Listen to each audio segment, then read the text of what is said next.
I would read a story for you now. And this is a story about our good friend Anansi. Thunder and Anansi. There had been a long and severe famine in the land where Anansi lived.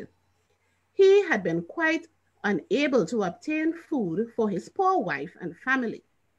One day, gazing desperately out to sea, he saw rising from the midst of the water a tiny island with a tall palm tree upon it. He determined to reach this tree, if any means proved possible, and climb it, in the hope of finding a few nuts to reward him. How to get there was the difficulty. This, however, solved itself when he reached the beach, for there lay the means to his hand, in the shape of an old broken boat. It certainly did not look very strong, but Anansi decided to try it.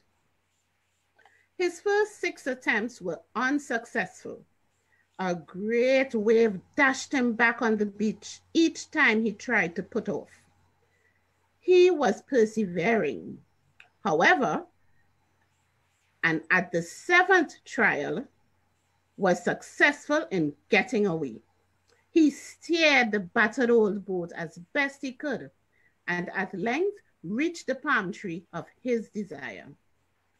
Having tied the boat to the trunk of the tree, which grew almost straight out of the water, he climbed towards the nuts. Plucking all he could reach, he dropped them one by one down to the boat.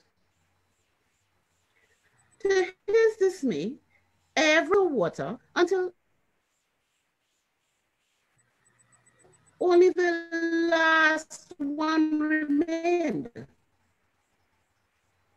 This he aimed even more carefully than the others, but it also fell into the water and disappeared from his hungry eyes. And now all were gone, handed. So, in his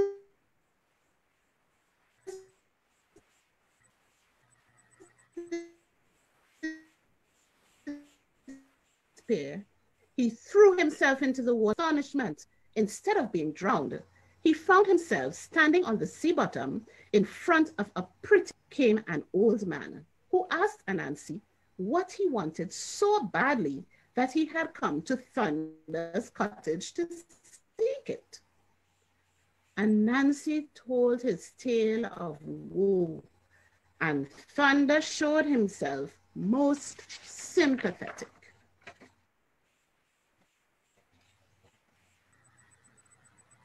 He went into the cottage and fetched a fine cook, telling him that he need never be hungry again. The pot would always supply enough food for himself and his family. And Nancy was most grateful and left Thunder with many, many thanks. Being anxious to test the pot at once, and Nancy only waited till he was again seated in the old boat to say, "Pot, pot, what you used to do for your master, do now for me." Immediately, good food of all sorts appeared, and Nancy ate a very, which he very much enjoyed. On reaching land again, his first thought was to run home and give all his family a good meal from his wonderful pot. A selfish, greedy fear prevented him. What if I should use up all the magic of the pot on them and have nothing more left for myself? Better keep the pot a secret. Then I can enjoy a meal when I want one. So, with his mind full of this thought, he hid the pot. He reached home, pretending to be utterly worn out with fatigue and hunger. There was not a grain of food to be had anywhere. His wife and poor children were weak with want of it. But selfish Anansi took no notice of that.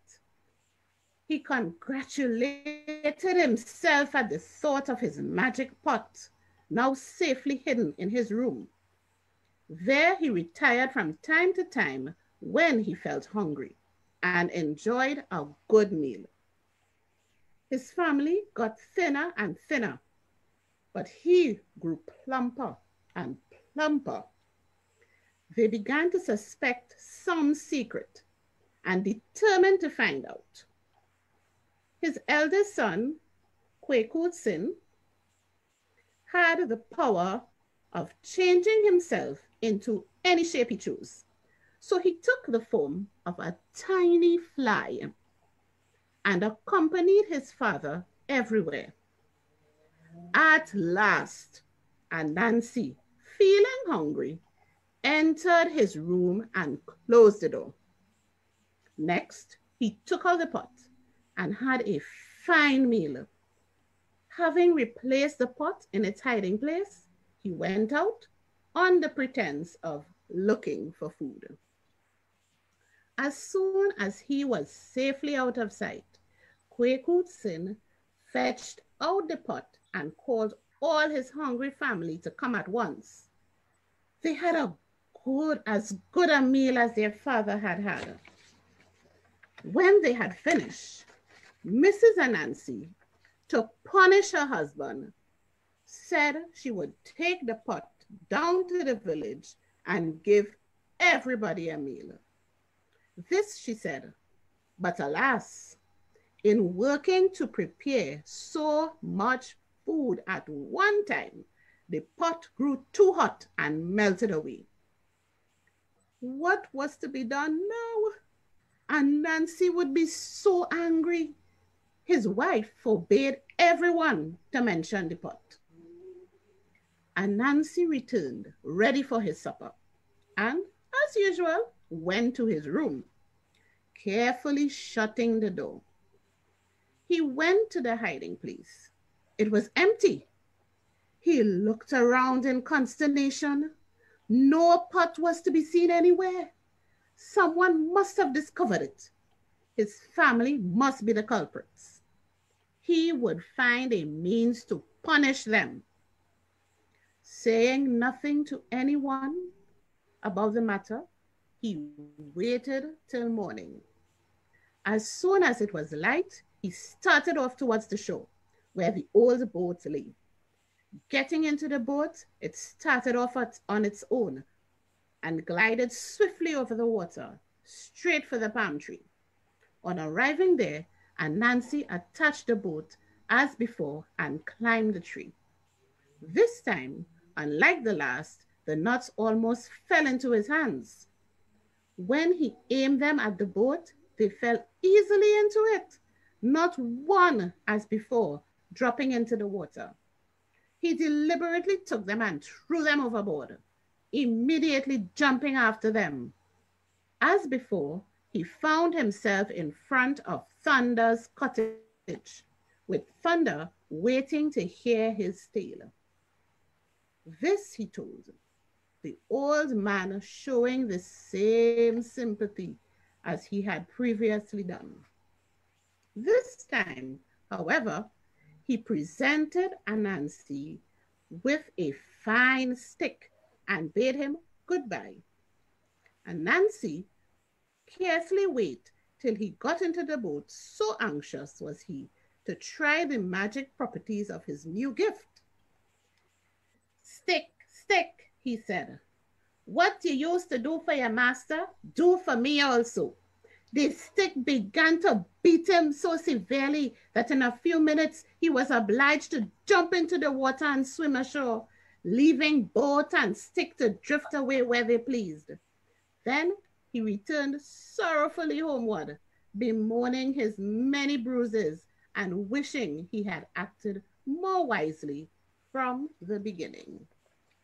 The end.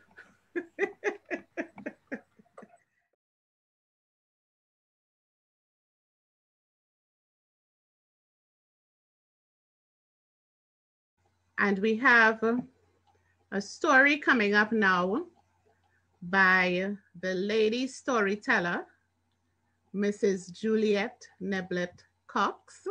And you see her in her lovely hat. Let me spotlight her for you all. Hello, good evening. Hello, hello. And Juliet's story this evening is about the old animals, which is an Amerindian folktale from Guyana. Juliet, let's hear about these animals. Well, you know, I like to talk stories about animals. Yes. The old animals, an Amerindian folk. A donkey called Shakash had become very old and very unfit for work. His owners did not want him anymore and talked about killing him. This made the donkey very sad. He thought very much about it and decided to get away. As he was going along, he met an old dog crying. "Why are you crying?" asked the donkey. "My owners want to kill me because I'm old and not able to work as I did before. They want to kill me so they will not feed. Let us go and find our own place," the donkey suggested. As they went on, they met an old cat crying. They questioned him and he told them the same thing. They invited him to join them, and now there were 3 of them, 3 old animals. They went on walking and soon they met an old rooster crying. When they questioned him, he said, "My owners want to kill me at midday today and eat me." "Don't be sad. You can come with us. Let us try to find a place for us to live," the others told the rooster. They journeyed for a long time looking for a place. The sun went down while they were in the jungle, and as there was no path, it was difficult for them to find their way. As they were very tired, the donkey said, "Let's rest. We can sleep here." The donkey lay down with the dog and the cat while the rooster flew into a treetop to sleep. From there, he could see a fire burning, and he told the others about it. "How far is it? Can we go there or not?"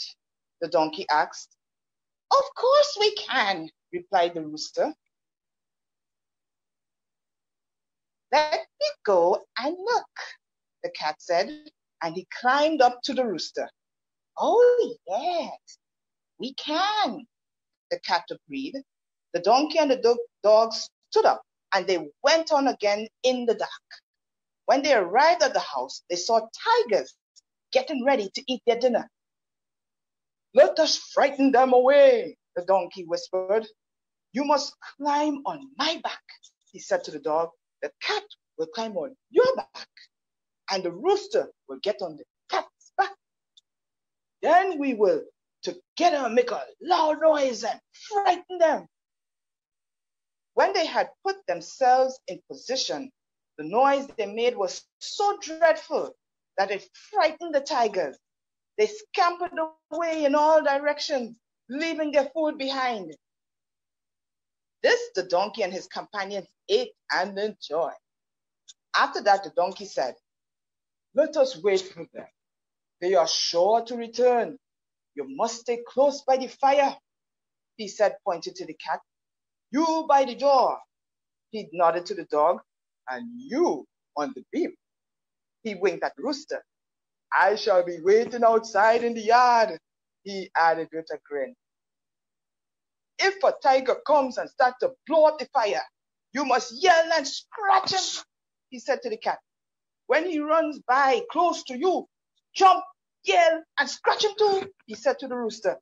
And if he jumps through the door and you yell and bite him, bite, yes, do that. And he said to the dog, and when he runs near me, I will kick him to the other side of the world. The old animals clapped and cheered at his plan. As he expected, a tiger came and he ran by the beam. The rooster, who was quietly waiting, yelled, ah! And then scratched him. He ran through the door and the dog was on guard, howled, roo, and bit him. The tiger ran past the donkey, which gave him a hard kick, which landed him far, far away. The friends laughed and laughed until they felt they would die laughing. The tigers were so frightened that they never come back again. The donkey and his friends took over their home and lived happily for a long time. The end.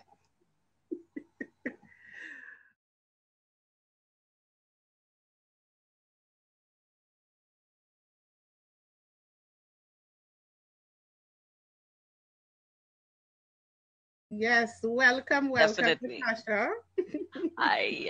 Glad to be back.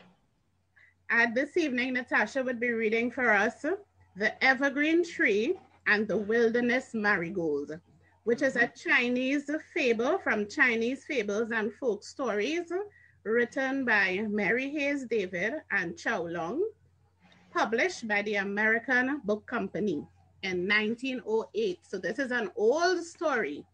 Yes, very old. I had to go way back for this one. All right. And let's hear. Take it away. The Evergreen Tree and the Wilderness Marigold. When the springtime comes in China, the marigold, or long-life flower, grows everywhere on the mountains, in the fields, and by the riverside. The marigold is very proud of its great family and is so numerous that the earth seems hardly large enough for it. Once there was a marigold family that lived beneath an evergreen tree. They grew together all summer long, side by side, arms interwoven with arms, and leaves intermingling with leaves. Every year the tree grew larger, until at last no more sunshine or rain could come through its thick leaves and branches. One day, the marigold said to the evergreen tree, "Whom does this mountain belong to? You are only one, while our family grew in the thousands everywhere. We have beautiful flowers from the summertime until the autumn comes. These flowers bear seeds that live through winter, and in the spring another generation appears. In the summertime, people come many miles to this mountain to see us. These people take our flowers home. Some of us they put in basket and call basket flowers. Some they put in maiden's hair and they call us maiden flowers. Schoolboys like us on their tables, and the pupils say that we are their flowers. Old people gather us for their birthdays, and we are called lifelong flowers. And when maidens are married, our flowers are placed in a dish, and they worship the flower god and call us the pure flower. So you see how pretty the names that have been given us, and how many people need us for their happiness. We must bring more and more flowers into the world, for there are not enough even yet. But we that live under your shade are not happy. You take away the sun so that he never shines on us. And when the rain comes, not a drop can reach our throats. The breeze comes, but never into our house. No fresh air, no sunshine, no rain, until we fear that we shall die. For 80 years, our family has lived here. Our children sometimes say, "We hope that next year we may have some sunshine," or "We hope that we may soon have some rain to drink." Still no sunshine and no rain can reach us. You have destroyed many of our people. When will you allow us to have sun, rain, and air? Do you not know that you are killing us? Then the evergreen said, "My dear friend, I cannot prevent this. Your people are easily moved than I am. We are three brothers who've lived here for hundreds of years, and we are here forever. If our great bodies were moved, we should die. It is you who should go away from here. Your seeds are light, and it would be easy for them to go. When the summer comes, the children need us here. When the sun is hot, the boys and the girls sit under our shade. And even though we may kill some of your family, yet we must serve mankind. Do you not know that the children hang swings and the women hang their babies' beds in our arms? The children also play ride the horse and climb up into our arms, and many have games in our shade. Although we serve them and make them happy, yet they are not always kind to us, for sometimes they cut our bark. Students write words on my body with a sharp knife, and I cannot prevent it. I have cried many years about this one thing, and I would like to go away from here, but how can I move?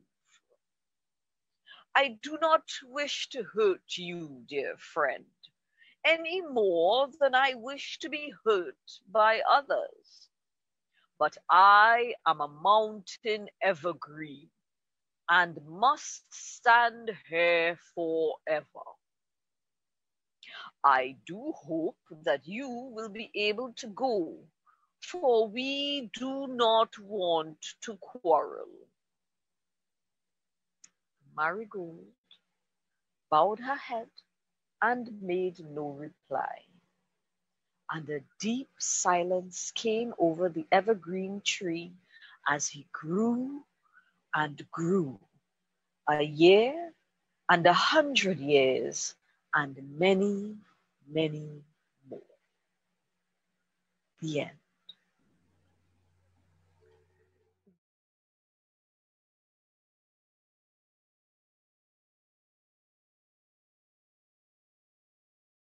So you're going to hear me read that song, which is another pop song.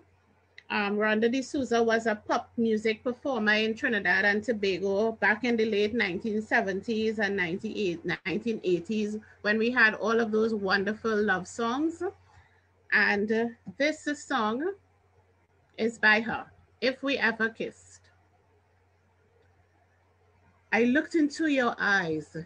You simply turned away, searching for your heart, but I couldn't stay.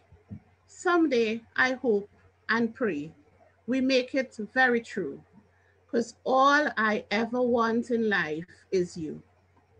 If we ever kiss, come on, baby, that's all I need to make me happy. If we ever kiss, surely, baby, I'll run away with you. If we ever kiss, come on, baby, that's all I need to make me happy. If we ever kiss, surely, baby, I'll prove my love to you. I'm not around you all the days and nights, my love. You're what I need, my love, to make me strong. Please open up your heart and let me come on in. I want to hear the songs that lovers sing. If we ever kiss, come on, baby. That's all I need to make me happy. If we ever kiss, surely, baby, I'll run away with you. If we ever kiss, come on, baby. That's all I need to make me happy. If we ever kiss, surely, baby, I'll prove my love to you. One day you'll realize the love I seek in you. I'll be with you and you with me. And that's a love I know will be sincere and true.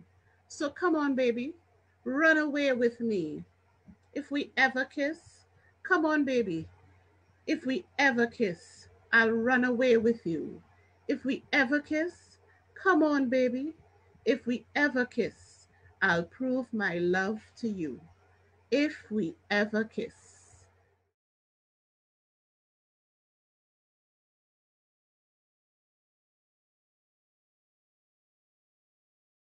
This evening, we have a member of the Faizabad Connection Theatre Company who is going to show us what a midnight rubber is and give us a wonderful performance. His name is Akeem Mannings.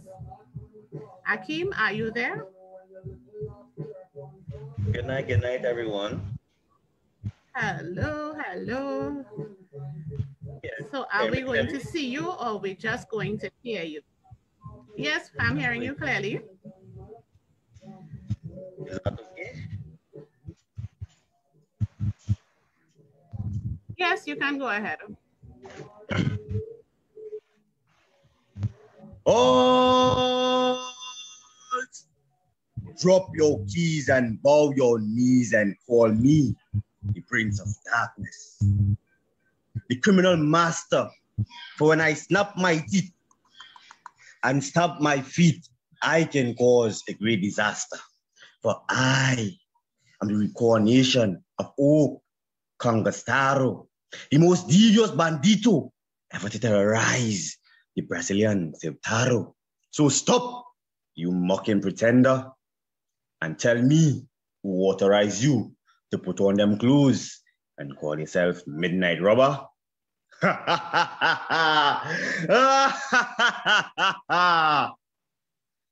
I am the voice of the agent of Death Valley.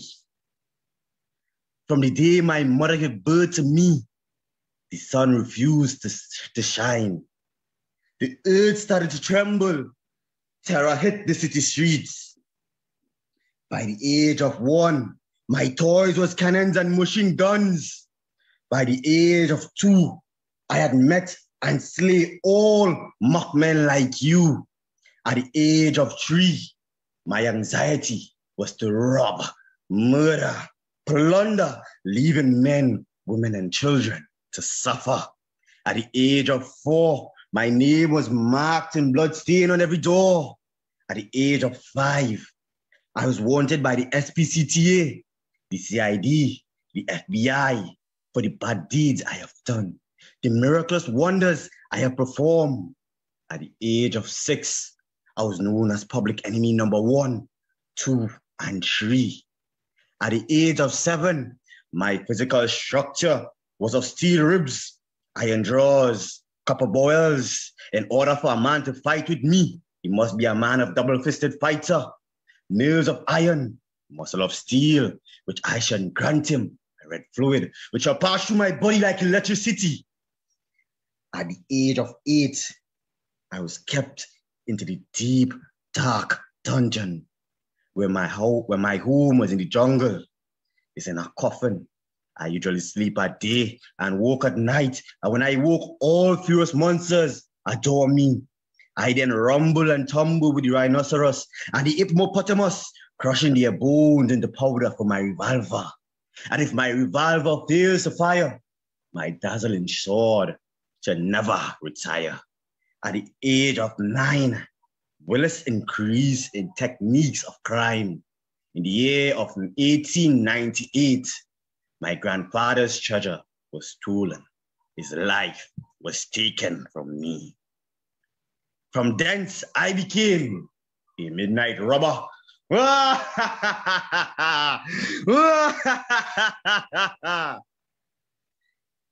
It was a grave mistake in nature's plan. When your parents first put you forth upon this land, I will tell you plainly that you may understand that you're nothing but a nuisance to mortal man. For the day I was born, the sun refused to shine. Hurricanes smashed the citadels of the city.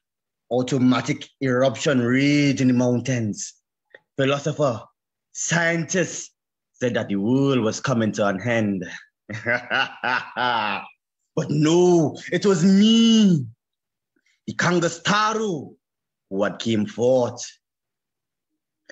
But what manner of man are you who will stare your own death in the face?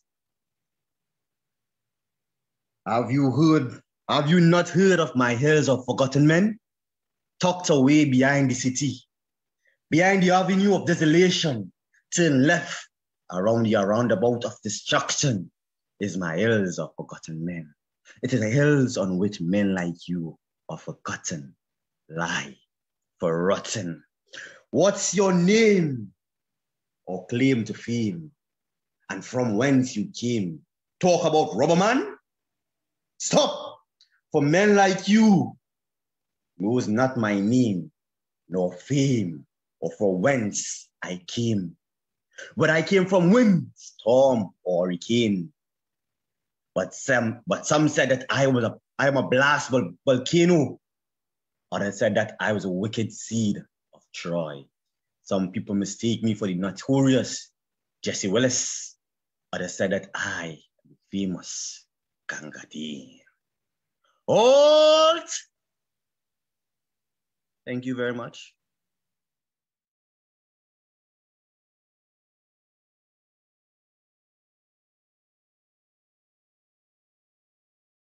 Kellyanne Carew will be reading this evening a piece that was submitted by Miss Nakita Osborne from her book, When He Speaks. When He Speaks is an inspirational book of poems, and the piece that she has submitted demonstrates the love that we should show to each other and the unchanging love of God towards us. Kelly, good afternoon. Hi. Good afternoon, everybody. And the name of the piece is Brotherly Love. Yes, go right ahead. Brotherly Love by Nakita O.L. Osborne. We claim to love our God, whom as yet we see not. Our brother we see every day, yet love for him we haven't got. What about brotherly love that God wants to continue? We keep the commandments we like, but this we fail to do. We do what suits us best and live conveniently, looking at our brother's faults while his good we do not see. We must love our brother as we love ourselves. Greet him with a holy kiss, for it warms the heart of God. He smiles when he sees this. True, genuine brotherly love. The kind that flows from his fountain, stored up in heaven above.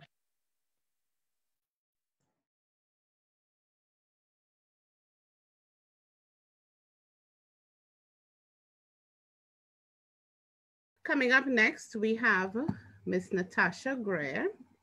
And let me shine up Natasha this evening. Welcome, welcome. Hi. Happy to be here. Great. It's a bit of a somber theme today, but it's a very Yes. important part of our Trinidad and Tobago culture that needs to be shared with all of us, yes. Yes, it is. Quite so. And Natasha is going to read a Lenten prayer by William Arthur Ward. So you can take it away, Natasha. All right, a Lenten prayer, William Arthur Ward. Fast from judging others. Feast on the Christ indwelling them. Fast from emphasis on differences. Feast on the unity of all life. Fast from apparent darkness. Feast on the reality of light. Fast from thoughts of illness. Feast on the healing power of God. Fast from words that pollute. Feast on phrases that purify. Fast from discontent. Feast on gratitude. Fast from anger. Feast on patience. Fast from pessimism. Feast on optimism. Fast from worry. Feast on divine order. Fast from complaining. Feast on appreciation. Fast from negatives. Feast on affirmatives. Fast from unrelenting pressures. Feast on unceasing prayer. Fast from hostility. Feast on non-resistance. Fast from bitterness. Feast on forgiveness. Fast from self-concern. Feast on compassion for others. Fast from personal anxiety. Feast on eternal truth. Fast from discouragement. Feast on hope. Fast from facts that depress. Feast on truths that uplift. Fast from lethargy. Feast on enthusiasm. Fast from suspicion. Feast on truth. Fast from thoughts that weaken. Feast on promises that inspire. Fast from shadows of sorrow. Feast on the sunlight of serenity. Fast from idle gossip. Feast on purposeful silence. Fast from problems that overwhelm. Feast on prayer that bolsters. Gentle God, during this season of fasting and feasting, gift us with your presence so that we can be a gift to others in carrying out your work. And that is the prayer, the Lenten prayer penned by William Arthur Ward, an American author, teacher, and pastor.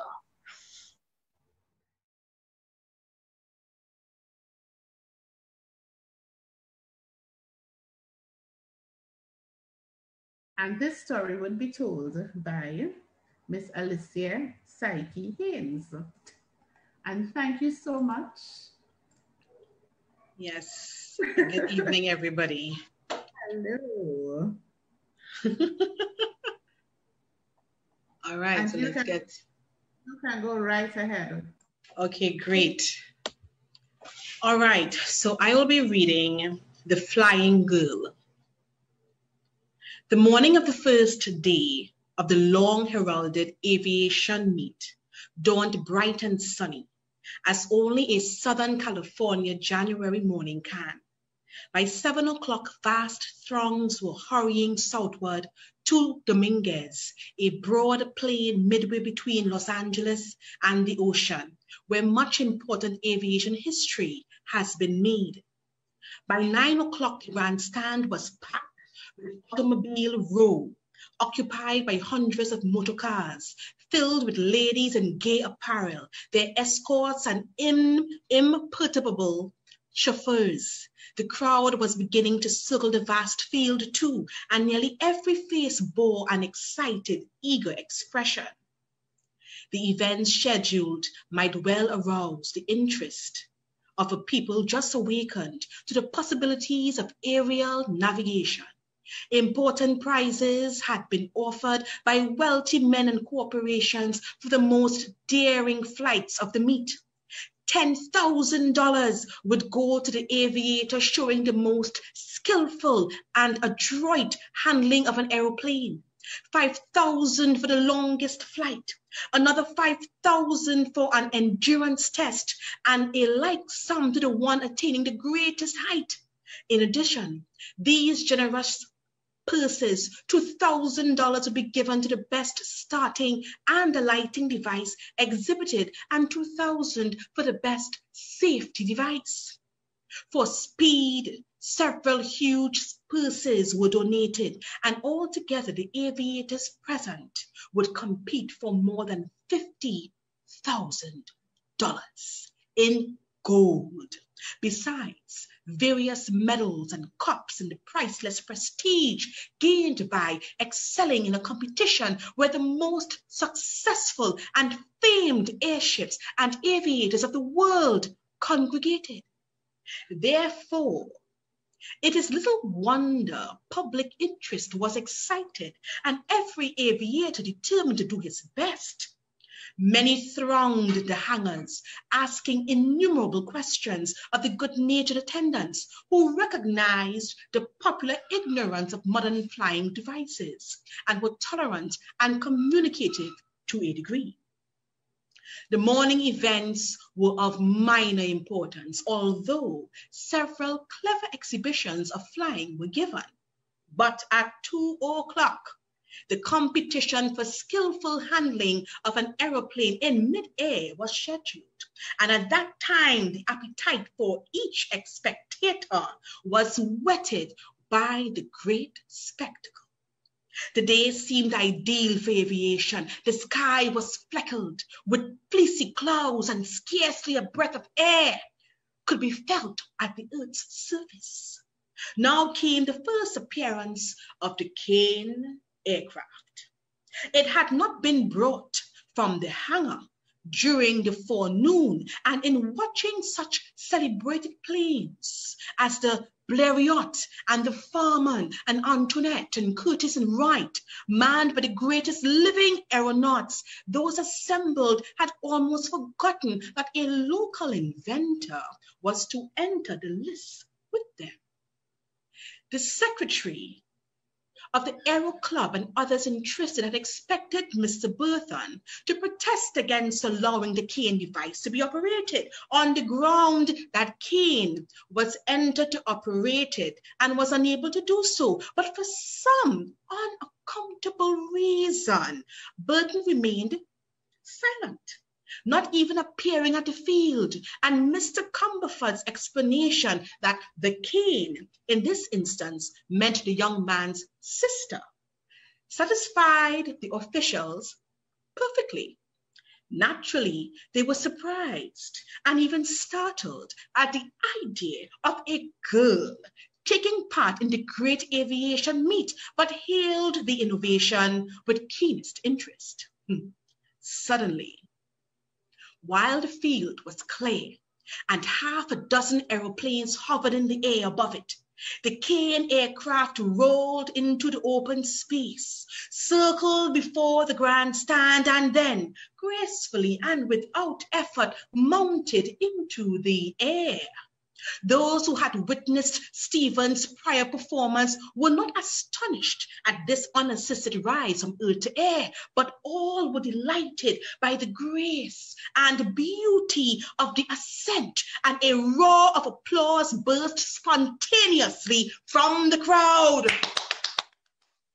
The peculiar construction of the aircraft so diverted attention from its aviator that few marked the slender form of Orisa, or knew that a girl was making this daring flight. There were some, however, whose eyes were eagerly riveted on the indistinct figure of the flying girl and utterly disregarded the machine. Stephen, comfortably propped among the cushions of the motor car with his mother seated behind him, and Sybil opposite, divided his attention between his sister and his creation. Mr. Cumberford, knowing what the machine would do, watched Orisa through a powerful glass and decided from the first that she was cool and capable. Chesty Todd also watched the girlish figure with a more intense interest than he had ever before displayed before his brief and uneventful lifetime. The reporter had been worried lest Mr. Cumberford neglect to warn the girlish operator of the Kane aircraft of danger, so he pushed through the crowd about the hangar, and just as Orisa passed the doorway, seated in her airplane, he said in a low voice, "Look out for a collision." She started and cast an inquiring look at him, but there was no time to reply. The machine had been drawn by the assistants to a clear space, and she must devote her attention to her work.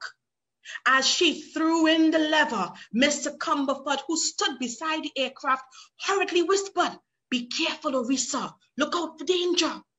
Then she was off, facing the thousands on the field with nerve and brain resolutely bent upon the task she had undertaken. It was no indifferent thing this brave girl attempted. Until now, her acquaintance with an aeroplane had been wholly theoretical. It was her first flight. Yet so thoroughly did she understand every part of her air vehicle, what it was for and how to use it, that she had implicit confidence in herself and in her machine. Naturally level-headed, alert, and quick to think and act, Orisa was no more afraid of soaring in the air than of riding in an automobile. Aside from her desire to operate the aircraft so skillfully that her brother's invention would so fully appreciate, she was determined to attempt the winning of the $10,000 prize, which would establish the Kane fortunes on a secure basis. Enough for one untried 17-year-old to think of, was it not? And small wonder that she absolutely forgot the impressive warnings she had received. The air is a mighty thoroughfare, free and untrammeled. The little group of aeroplanes operating over the Minguez, darting here and there, up and down, had little chance of colliding, for there was space enough and to spare. Orisa knew all about air currents and their peculiarities, and she also knew that her greatest safety lay in high altitudes. With a feeling of rapturous exhilaration, she began to realize her control of the aircraft and her dominance in the air. A masterful desire crept over her to accomplish great deeds in aviation. Those who were watching from below, judges, friends, spectators, saw her steadily mounting higher and higher until she seemed to fade out of sight like the figure in a moving picture, with nothing but a little iron and wood skeleton and the chugging of a tiny engine to ward off death.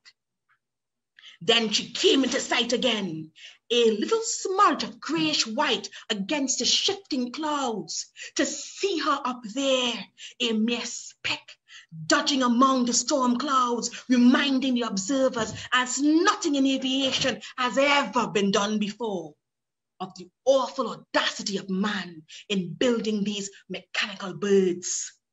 As they watched, they found themselves hoping, as a child might, in the same way the brave little speck would manage to escape those gigantic sky monsters. Then one seized the aircraft, and just as the sun caught and flung back to earth a flash from one of the busy propeller blades, a huge cloud swallowed up machine and aviator, and they vanished like mist. It was odd how the terror of the spectators increased at this sudden disappearance. They knew that somewhere in that awesome infinite firmament, a frail thing made by the hand of man was battling with nature's most mysterious forces for supremacy. And man won. In less than a minute, there was another flash of sunlight, and the little grey speck emerged saucily from behind the cloud and made a dive for another. Then the speck in the sky began to grow larger, and Orisa attempted an amazing dive earthward that caused the throng to fall silent, motionless, gazing with bated breaths and startled eyes at the thrilling scene. It was a long swoop out of space and into being a series of dives, half a mile long and nearly touching, going straight down. The girl glided earthward until the aircraft nearly touched the ground. Then she adroitly tilted up again and tore away around the course in great circles, while the spectators, roused to life, thundered with applause. Her control of the aeroplane was really wonderful.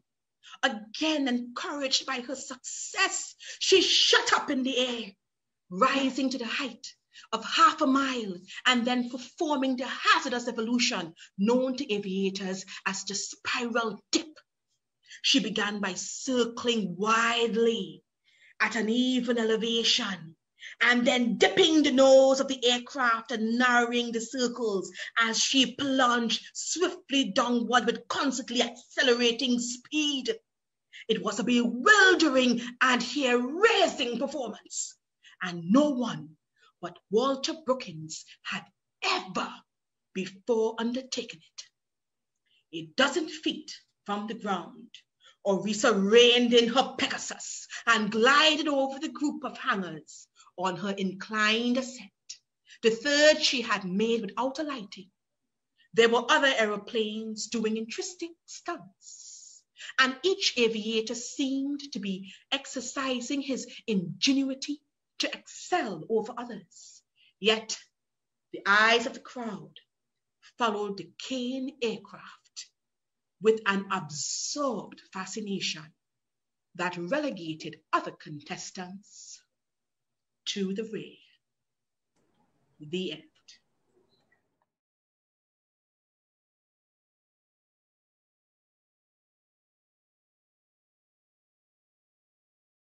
Now we have a reading by Mr. Jason Mirage, and his story is taken from the Chinese Fables and Folk Stories book.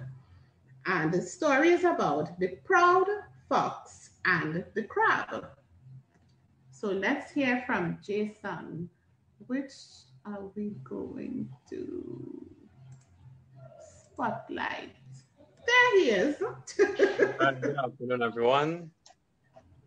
Good afternoon. Go ahead, Jason. The proud fox and the crab. Yes, the proud fox and the crab. One day, a fox said to a crab, "Crawling thing, did you ever run in all your life?" "Yes," said the crab. "I run very often, from the mud to the grass and back to the river." Oh, shame, said the fox. That is no distance to run. How many feet and legs have you? I have only 4. Why, if I had as many feet as you have, I would run at least 6 times as fast as you do. Did you know that you are really a very slow, stupid creature?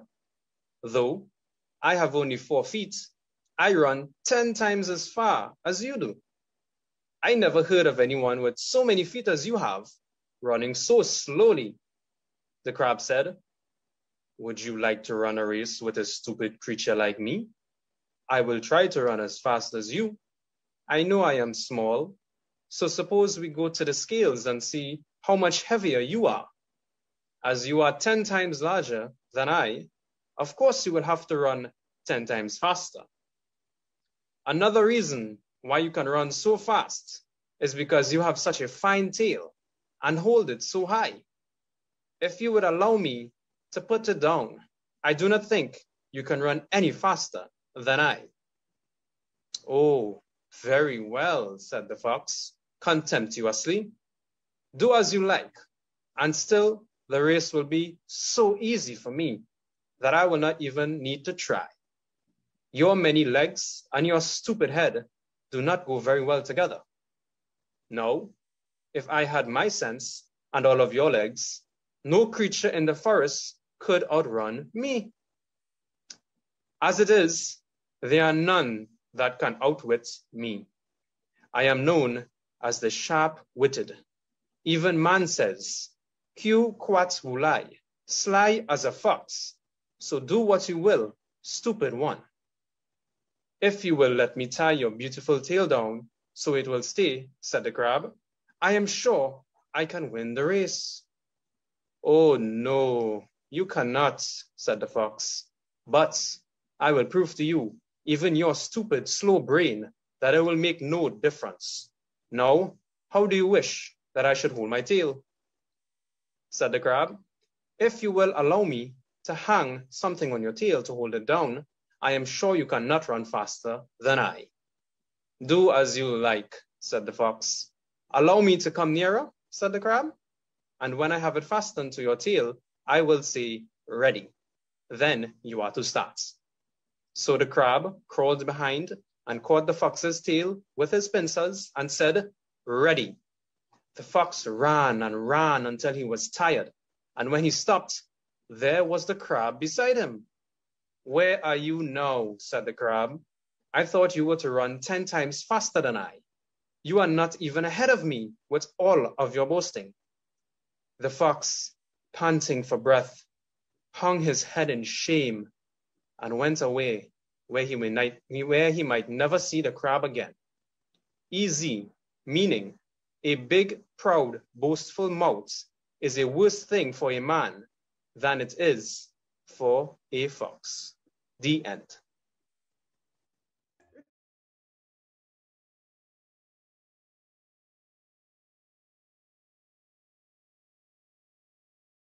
One of the writers who have stuck with us is Mr. Motilal Guru Singh.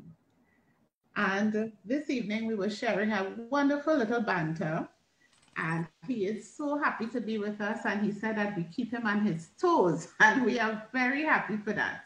Good evening, Mr. Guru Singh. Good evening to you. Welcome once more. Thank you. Yeah, you keep me on my toes because I want to write something new every week. So yes, thank you for that. And we appreciate you, and we appreciate your work, Mr. Budu Singh. This evening, Mr. Budu Singh would read a Pagua tale. So it's first time read ever. Go right ahead. Actually, I finished editing it this morning. Wonderful. Pagua tale. Pagua, or Holi, is a Hindu festival that celebrates the end of the old year and the beginning of the new year. While in its original form, it was a fertility festival, it has lost that aspect in Trinidad and Tobago. Although many young men and women still use the occasion to meet and woo their boyfriends and girlfriends at the various celebrations and competitions in Trinidad. It is now commemorated as a day of color and joy on the full moon in March with songs called chowtal and the spraying of colored dye called abir, as well as the rubbing of colored powder called gulag on the face and cheeks of the participants. People dance to the beat of handheld cymbals called majiras and drums that accompany the chowtal songs. The day is one of music and merriment, and it is sometimes referred as Indian Carnival. Growing up in a Hindu home and attending a Hindu primary school, I learned about the various Hindu festivals and religious observances, including Ram Navami, Ekadasi, Hanuman Jayanti, Shivratri, Raksha Bandhan, Kartik, and especially Diwali and Phagwa. At school, stories taken from the holy books like the Ramayana and the Mahabharata were used to point out the significance and origin of these festivals and the lessons we could learn from them. We loved these sessions, which were usually held in the period just before lunch and carried no arithmetic problems or difficult spelling words. Phagwa, for example, was especially loved. We listened to the stories, got to sing and clap, and were given majiras to play. Sometimes we would go outside under the mango tree in the schoolyard to practice our chowtal singing so as not to disturb the rest of the school. Now, the story of Phagwa was about a king named Hiranyakashipu. He was once a great devotee of God who granted him a boon that he would not die during the night or day at the hands of man or animal or by any man-made weapons or inside and outside his palace. Believing himself to be invincible, he felt he was greater than God and instructed all the people in his kingdom to worship him instead of God. His arrogance grew and he became wicked and cruel, often killing those whom he thought was still praying to God. His sister Holika, his chief follower and admirer, also received a gift from the gods, a magical orni that once worn on her head would protect her from fire, drowning, pain, and any assault on her. She too became arrogant, for she thought that she had become immortal. Hiranyakashipu's son Prahalad, a child, disagreed with his father and continued worshipping God. His father and his aunt felt that he was influencing the people in the kingdom to return to God, thus eroding their control. They devised a plan to kill him. His aunt Holika would embrace him and sit in the fireplace with her orni on her head for protection. Prahalad would be burned to death and Holika would emerge unharmed. When she tried this, God summoned a gust of wind, which blew Prahalad from her grip and also blew her magic orni from her head. Prahalad was saved and Holika was burned to ashes. Hiranyakashipu was enraged. He decided to do the job himself. One evening, he summoned Prahalad and began choking him. "Let your God save you now," he mocked Prahalad. God, seeing his devotee in trouble, took the form of Narsingh, the mythical lion and half-man. It was twilight when he took Hiranyakashipu to the eve of the palace, so they were neither inside nor outside, and it was neither day or night. With his claws, which were not a man-made weapon, he killed the king. The lesson we learned was to accept God's gift with humility, do not become arrogant and forget God, and act with fairness to all around us. During my school days, I followed my Hindu religion consciously, fasting before pujas, going to temple, making offerings of water and flowers every morning at the chandis, praying 4 times a day at school, and just before going to sleep. Before common entrance, my mother had a special puja at home, and the entire class performed puja at the Puzzle Island Temple near our school, praying for success. For this was the only chance we had to attend secondary school, as most of our parents could not afford to send us. When I alone passed, I was very happy, but I became arrogant. I stopped talking to my best friend, who was much brighter than me, but was unsuccessful. I misbehaved in class, as I knew I would be heading for high school soon. I even took trust from the Anchar lady and left school without pay. When my mother wanted me to do puja, thanking God for my success, I sneeringly said, I wrote the exam, not God. In high school, when exposed to science and learning about Darwin's theory of evolution, I became an atheist. Still, success continued to come my way. I passed my exam and secured one of the most prized jobs, a refinery operator at Texaco Point-a-Pierre. I completely forget God, thinking that I alone was responsible for my successes. With my new job, I was able to buy a car and was soon liming with my buddies from work, ignoring my friends, no former friends from my village. I have started drinking, and along with my workmates, visiting the nightclubs and houses of ill repute, such as the Black Cat Hotel, the Quintals, and Villa Capri. My mother and former teacher tried talking to me, but to no avail. It was Pagua 1971 when my mother asked me not to drink and come home, as the village Pagua group was coming to our house that evening. Needless to say, I paid her no mind. Earlier, I had my fill at CDR's bar in Davie and even had a ganja cigarette. I could see the pain in my mother's eyes as I came staggering at 5 p.m. I refused her offer of food and went to my room to sleep. I had dark curtains, so I woke shift and often slept during the day. I put on the fan and quickly dozed away. I'm not sure if I was awake or asleep.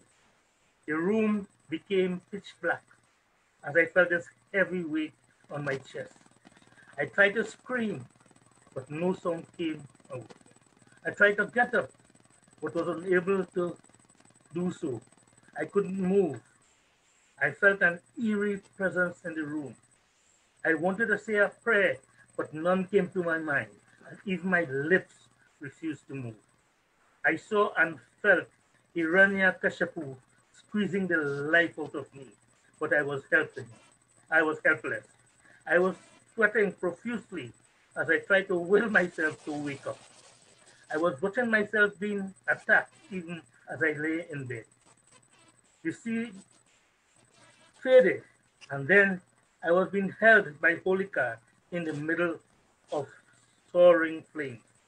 This is the end, I thought. Suddenly, there was a shout from downstairs. Bole Ram Chandra ki jai. As if by magic, the room became brighter. Holika disappeared, and the weight on my chest abated. The Pagua group had arrived and began singing praises to the Lord.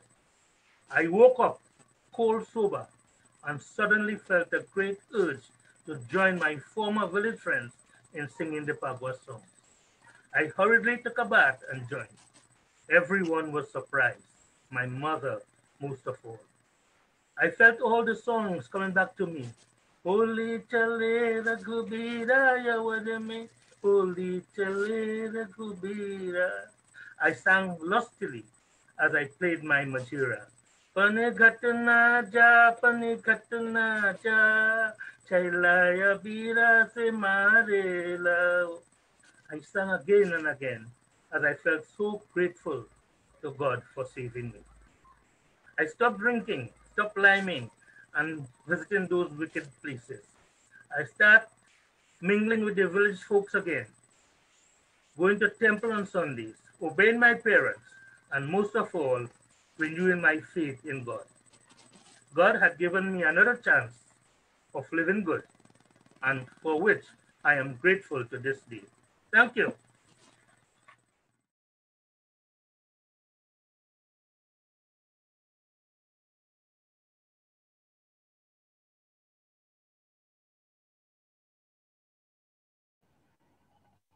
John the Baptist. Go ahead.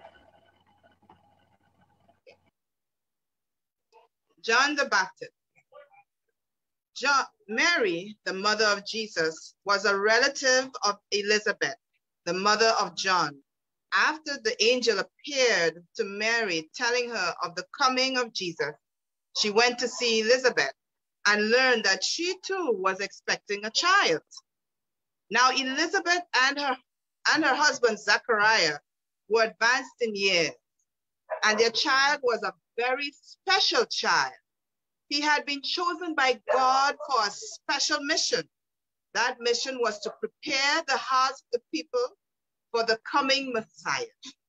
The prophet Isaiah spoke of John as the voice of one crying in the wilderness, telling the people to get ready for the coming of Jesus.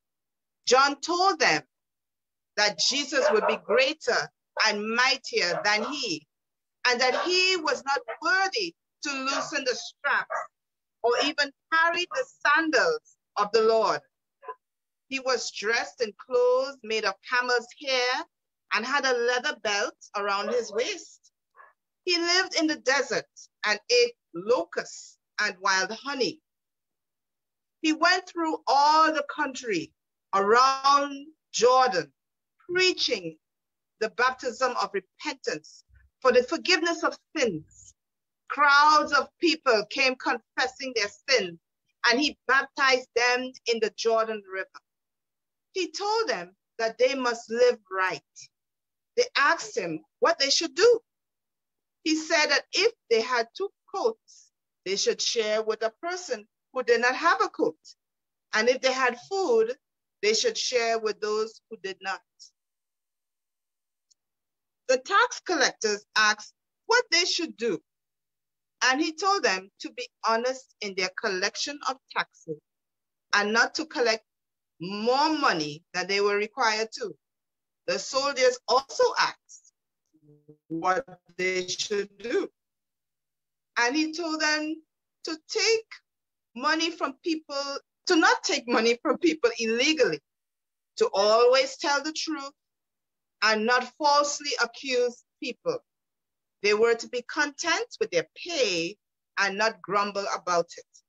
John always spoke the truth, even when people didn't want to hear it. He fearlessly confronted King Herod with the evil things he had done. Eventually, this stand for the truth cost John his life. John's purpose was to prepare the people to accept Jesus. John told the people to be generous with things they owned. This story about John the Baptist can be found in the Bible in Luke chapter 3, verse 1 to 19. Thank you. Thank you.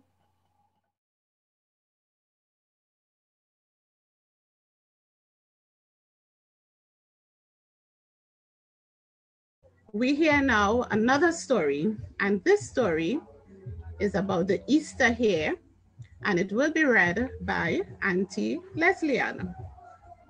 Hi. Good evening. Oh, there she is. Let me put a spotlight on Auntie Leslie-Ann for you all this evening. There you are. Go right ahead, my dear. A little English girl named Patsy came over to visit her German friends Gretel and Barbara shortly before Easter this year. She was much surprised to find all the shop windows filled with hares.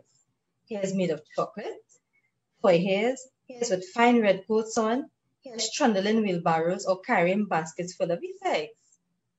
Moreover, there was no end to the picture postcards representing the hares in various costumes, and in some connection with Easter eggs. One of those postcards represented a hare crawling out of a large broken egg, just like a chicken. Patsy asked her little friend eagerly what this all meant. "Who is the hare?" she said, I do so want to know all about him. Why, of course, it's the Easter hare, he replied. Is it possible that you have not heard of him? Oh, you poor English children. Why, he brings us the eggs on Easter Sunday morning, said Gretel.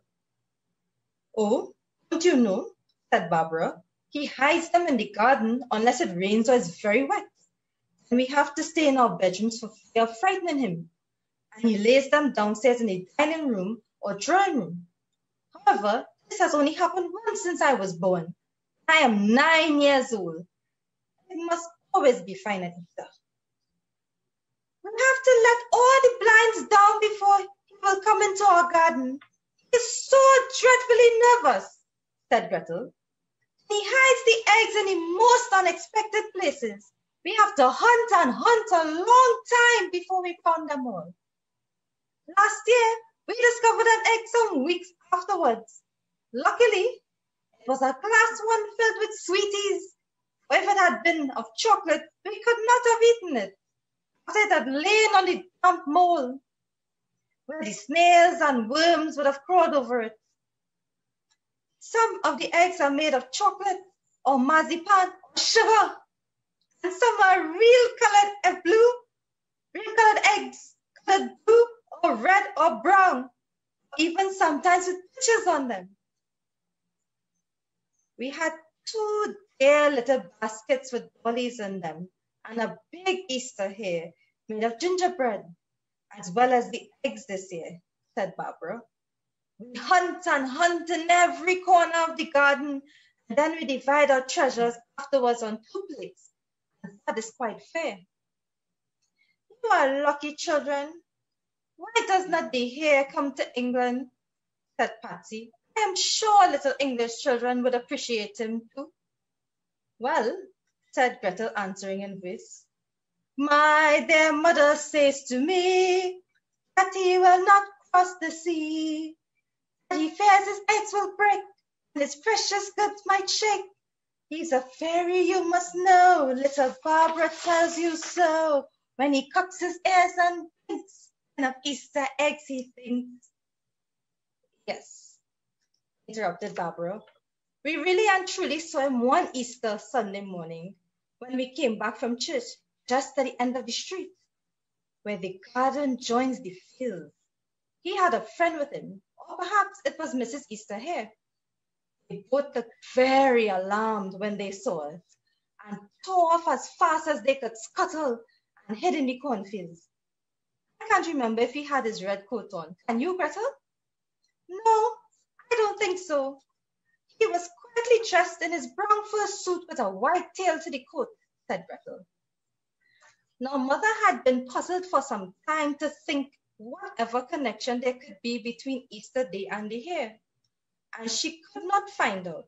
But the other day, a kind friend told her she could never have been able to think of it herself. It was such a queer reason. The legend is that as the hare always sleeps with his eyes open, it was the only living creature that witnessed the resurrection of our blessed Lord, and therefore forever afterwards it has become associated with Easter. The Easter egg is easier to account for.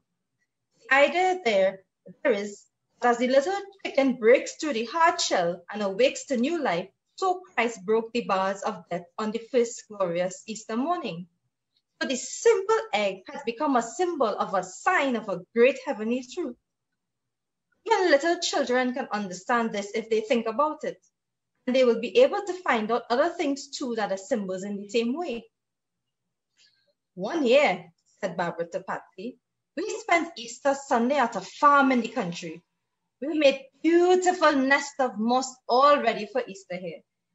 And just when Father had called us to come out and look for the eggs, we saw to our disgust that the great pigs with the dirty old snouts were already hunting for them.